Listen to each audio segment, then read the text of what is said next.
I am Rajan Navani, Chairman of the CII India at 75 Council and Vice Chairman and Managing Director of the Jetline Group of Companies. It is indeed a momentous and historic time for the nation as we complete 75 years of our independence. CII has been working towards this milestone since 2008 through its vision agenda that it developed involving over 5,000 stakeholders and several others over these last 15 years, including millions of young people who have contributed to help shape what India would look in its 75th year. I think we are now poised in a much better place since then, and many new opportunities for growth are visible that can take our country to its destiny of being a developed nation. To take us through the country's future roadmap and potential, we have with us Sanjiv Bajaj, President, Confederation of Indian Industry. Welcome, Sanjiv. Bajaj Finserv is one of India's top companies in financial services and covers the entire range of lending, insurance, and wealth advisory. Sanjiv is the Chairman and Managing Director of Bajaj Finserv. Sanjiv is an innovative thinker, has led disruptive change in the entire industry, and really a promising leader of the future, not only of India, but of the world. Sanjiv, thank you for joining. Again, a very warm welcome to you. Let me start by asking you, how do you see the economy as we step into our 75th year of Indian independence? Thanks, Rajan. As you correctly mentioned, this is a very special moment for India.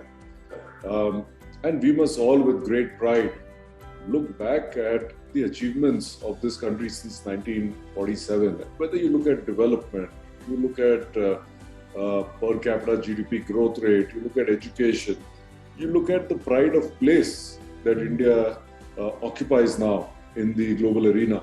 All these have significantly moved up in 75 years. But at the same time, I believe that there is a tremendous opportunity for us as we think through the next 25 years. Let me, however, start by congratulating all my fellow citizens on 75 years of independence. And we should use this year to celebrate this big milestone together in every way that we can. It's a special milestone indeed for the country and hence for really each one of us. If we look at the current situation of the economy, the last few years have been challenging.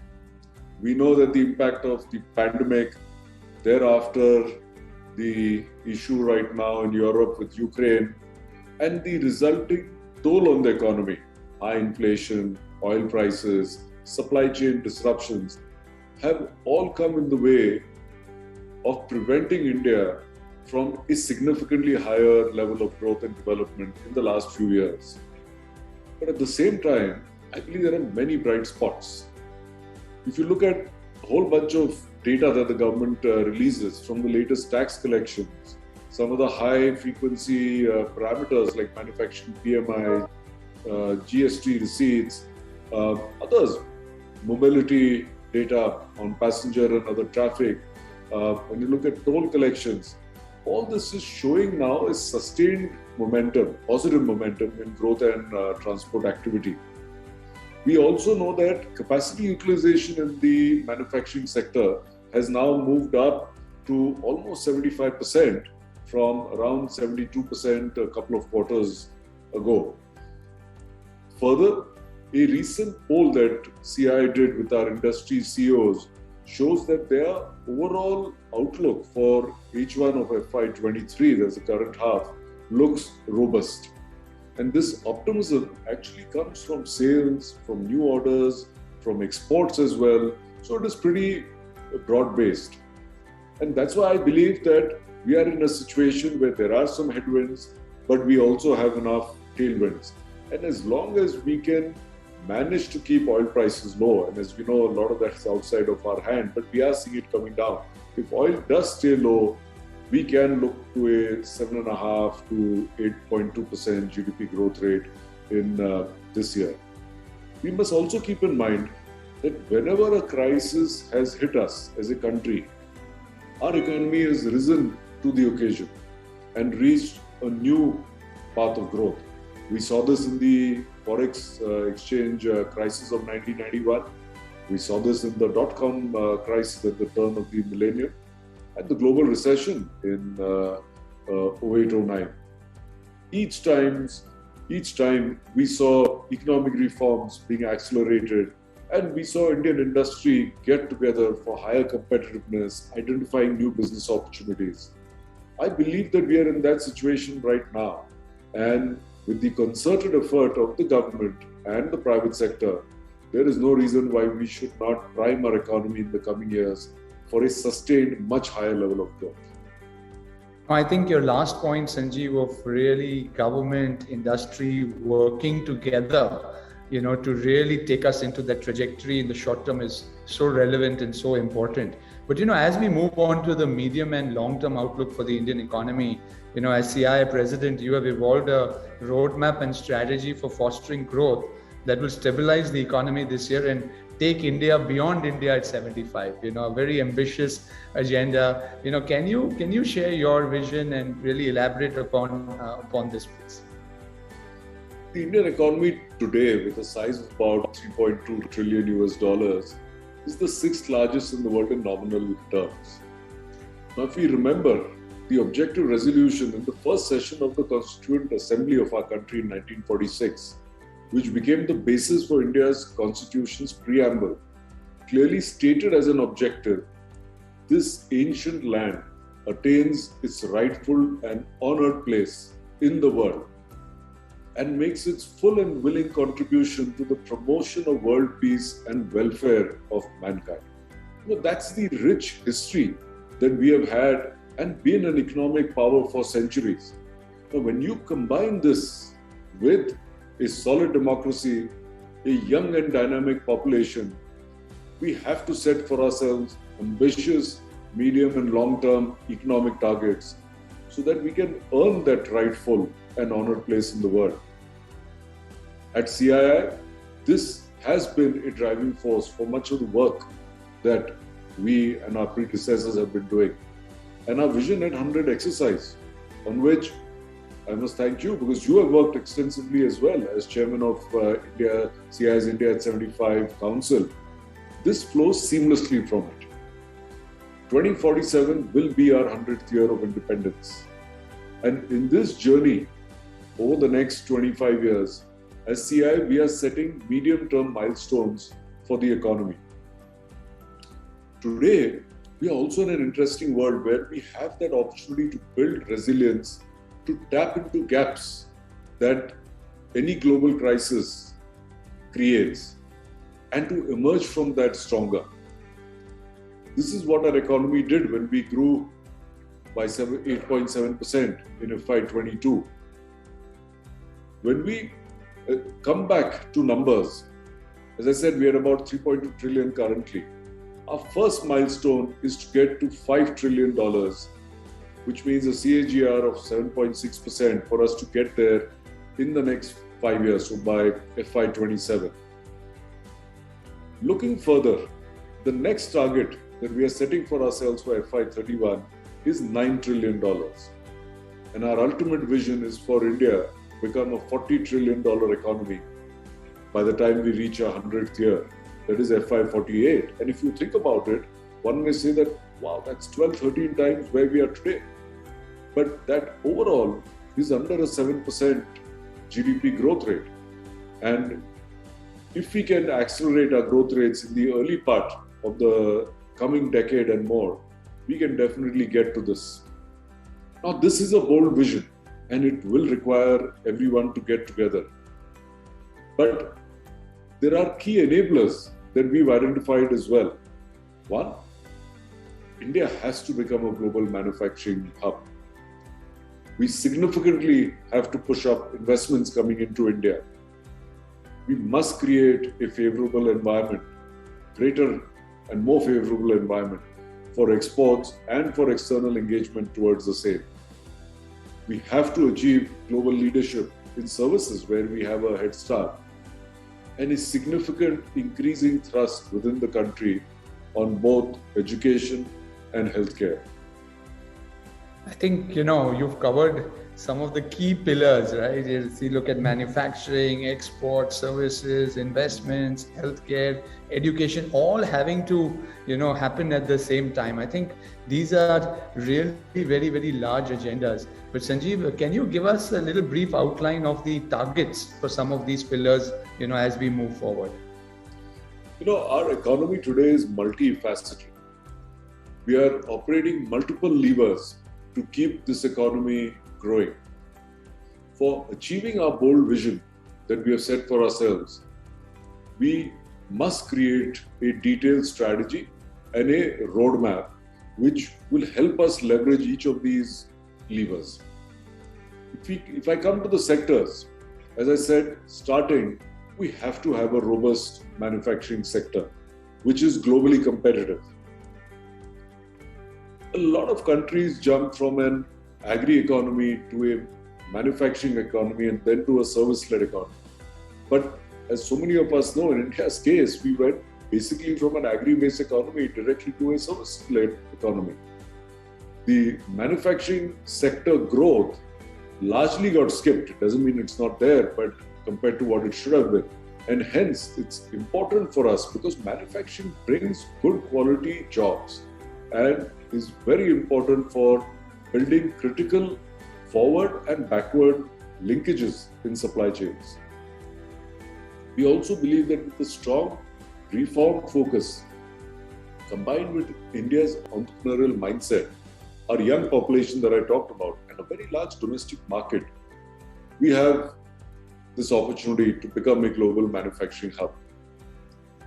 With this mindset, we would expect that the share of manufacturing sector, and if you look at it in say nominal gross value added as GVA, that can go up from 15.5%, what it was last year, to 25% by FY31 and 27% by FY48.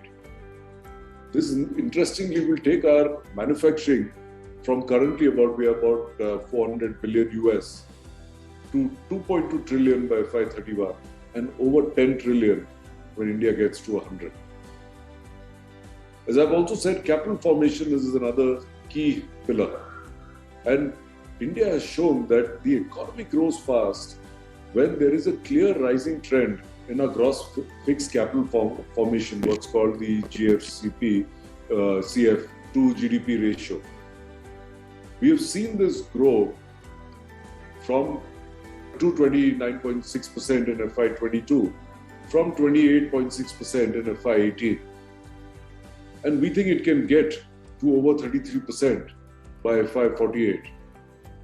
This will also mean that it will take investment from the current 1 trillion or so in FY22 to 13.5 trillion by FY48. I've talked about how India is a lot more integrated with the world and global economy than ever before. We have reached record levels of exports for our goods and our services. And these continue to be strong even in the last few years. We know with the vacuum that has got created in manufacturing, in the current global context, global geopolitical context, India has a very significant opportunity to up its exports and become that source, the sure source for supply for the world. I believe that the share of exports of goods and services in GDP can rise from our current 20.1% to around 25% by FY48, and which could make it into a value of 6.5 trillion for goods and almost 4 trillion for services when India gets to 100. Services, as we've always talked about, has been where we've taken an early lead. But when you look at services, excluding say construction, that contributes now to about 53% of our GVA. In value terms, is about 1.5 trillion. I believe we are going to see dramatic changes in the coming 25 years, and it's going to be led by the digital world. And that's where using a large workforce, skilling them correctly, can take services to over a 21 trillion sector by FY48. And let us not forget, Rajan, that when we are talking about all this, we are still talking about business as we know. The next 25 years, we are going to see new ways of doing business. This digital world is creating entirely new businesses and business models as well. There is no reason why we should not be at the forefront of that as well and lead that for the world. No, I think therein truly, Sanjeev, lies the opportunity, for India to be able to achieve these ambitious targets that you've set and even go beyond. It's like we're adding a zero, to an order of magnitude, change and transformation to our country that no country in the history of mankind has really seen, right? A country of 1.4 billion people, democratically elected, governments at every level, young people all working together, to create this massive vision, that you have so beautifully and articulately outlined.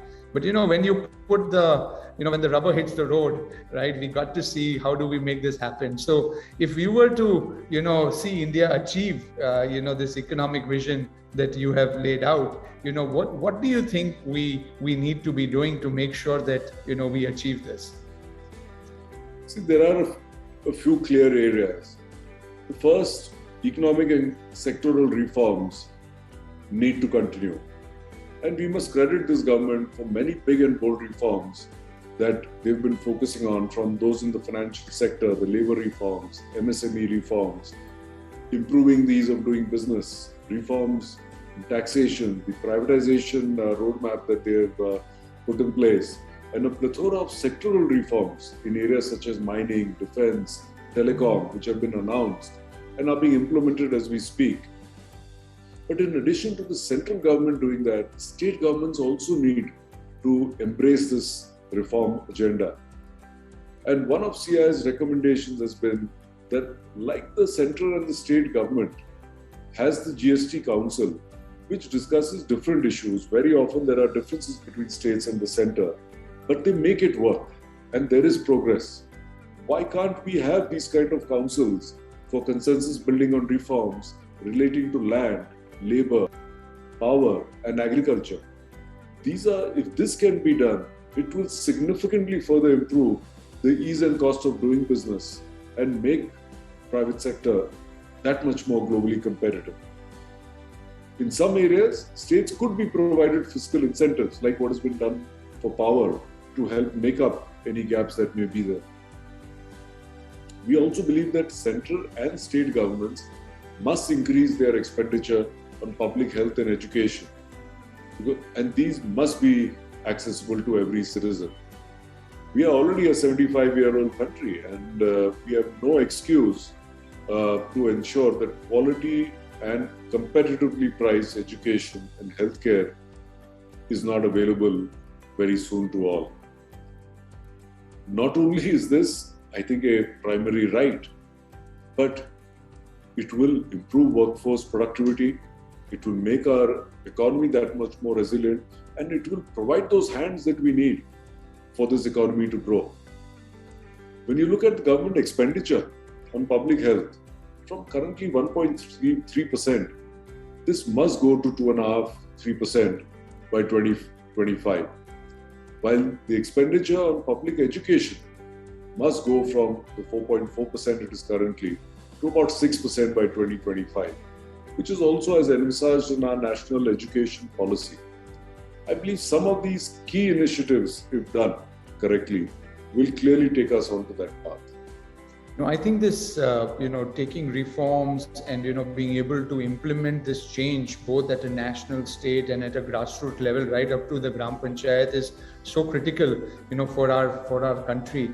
But, the other sector, Sanjeev, particularly an area which you have personally, led for this country and achieved tremendous success, the entire financial services and the financial sector of the country. I think we can't have any conversation not really going deeply into that. If you look at, the financial sector for any country or any economy, it's really the true backbone, of the nation. If we were to see that drive all the changes and large parts of the vision that you have talked about, what do you see as the reforms that might be required in that sector?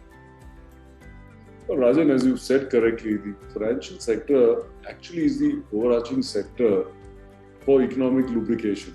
It touches every real sector in the country. And we have seen in recent years how consumer finance has empowered the Indian consumer, as well as the government has led in innovations as well with the India Digital Stack, UPI. How easily this has in the last few years spread digital finance across the country. Today, digital payments in India are greater than that of the US and China put together and account for something like, I'm told, close to 40% of all digital payments globally. So India is already showing that there are areas in which it can lead the world. And we have to see how can we do a lot more. So a few thoughts that come to mind are: one, if we have to build a real economy, we have to ensure we have a much deeper financial services sector. We need a much deeper corporate bond market. That is very important. Banks can't be expected to lend to all kinds of projects, especially long-term ones like the infrastructure ones. So you have to deepen the corporate bond markets. You have to channelize long-term funds that come from insurance and pension into long-term projects. So this is one important area to make capital available from the sources that exist to projects as suitable or initiatives as suitable to them. The second is that the financing capacity, whether of banks or NBFCs, other financial institutions, has to be dramatically expanded. Policies should enable good quality NBFCs that have a solid track record for a certain period of time to offer full banking services. We must increase insurance penetration, both from a protection point of view and access point of view. Like what we have done with digital payments, we must continue to enhance the adoption of digital fintech services and see that we create interlinkages between Industry 4.0 and Banking 4.0 so that together they can leverage each other. Finally, as we end up building in these areas, a strong capital market is also essential. And as I've said earlier, while we welcome the best from the world, and we must do that, and India is a place where long term they will do well, we must build our own domestic capability as well, because that is something that will stay with us long term. I would like to finally add over here that the government, as part of their divestment program, has announced earlier in the budget that 2 public sector banks will be privatized. They must go ahead with this.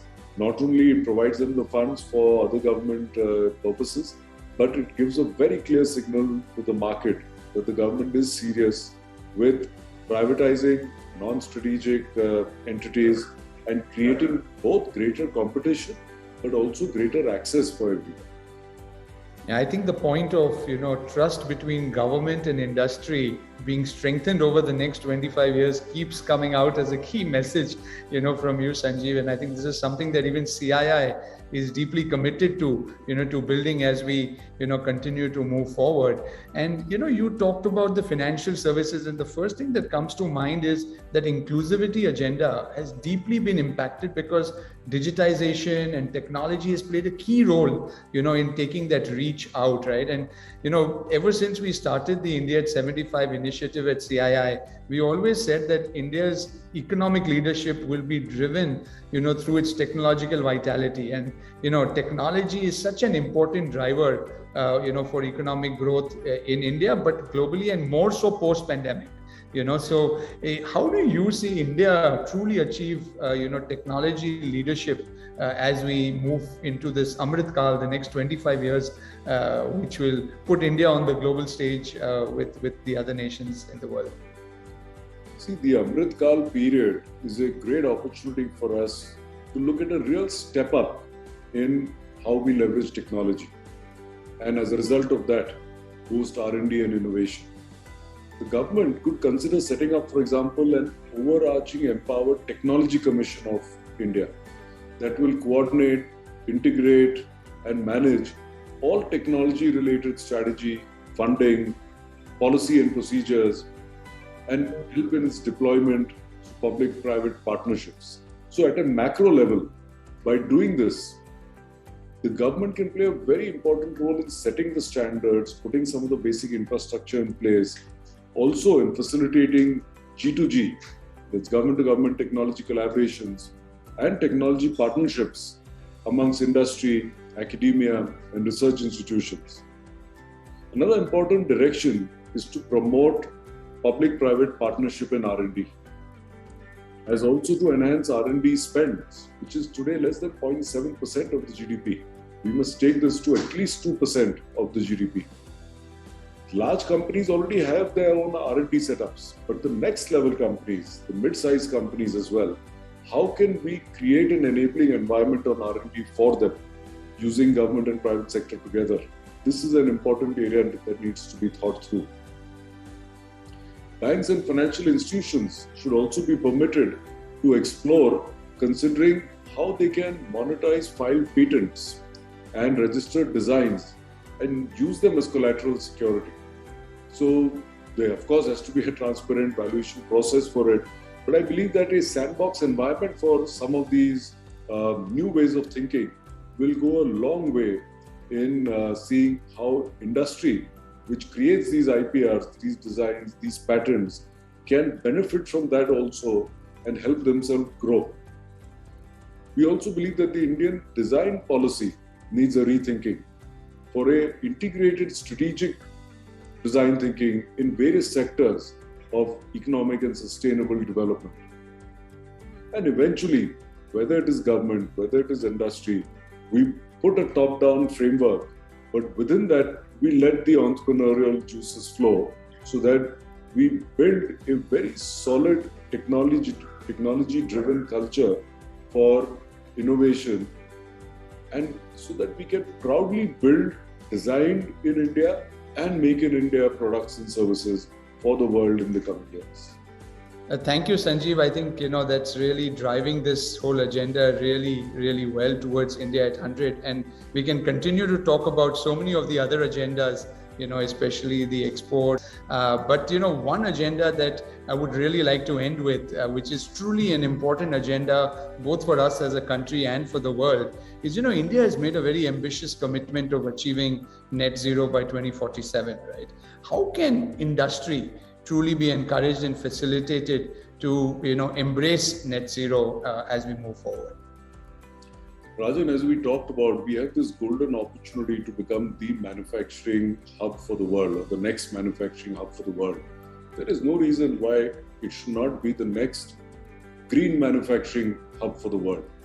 Because unlike many other countries, we have not made all those large manufacturing investments over the last few decades. And we have now the opportunity, because of geopolitical reasons that we talked about, to do that. This can give our new manufacturing investments a major competitive advantage to other countries. To do this, government must prepare sectoral roadmaps for net zero so that industry can then plan its investments and technology choices better. And the circular economy should be high priority for all. The government has already announced phase 1 of the green hydrogen policy to support green hydrogen production in the country and make India a hub for the same. We see that to support the widespread implementation of this phase 1 of the policy, a PLI scheme for electrolyzers could be considered. That will give it a big leg up. And then phase 2 of the policy focuses on demand generation, which should also be further expedited. Private sector's participation should be encouraged in afforestation and agroforestry to promote carbon sinks. These are going to be very important as manufacturing grows. The government could also look at incentivizing some important green and clean technologies and green buildings, so that all in all, whether it's construction, whether it's manufacturing facility, whether it's on technology and innovation, a properly thought through program is put in place so that not only are we building this economy, not only are we building large manufacturing and services sector, but we are doing this while simultaneously moving towards our ambitious commitment of achieving net zero by 2047. No, on that very positive high note where innovation, being able to do that in India for the world, and of course in that process cover an inclusive agenda for every Indian is really a great vision that, Sanjeev, you have highlighted. It's been such an engaging conversation. We could have talked about so many other areas, go deeper into manufacturing, into exports, enhancing our ability to improve the business environment, ease of doing business, look at our net zero commitments, but we'll keep that for another time. But thank you so much for sharing your vision, and really wish CII and you a great year as the president in this 75th year of Indian independence, and enable us to march forward into India at 100. Thank you. Thank you, Rajan. And once again, my best wishes to everyone on our 75th year of independence. And let's together make the next 25 years the best ever. Thank you.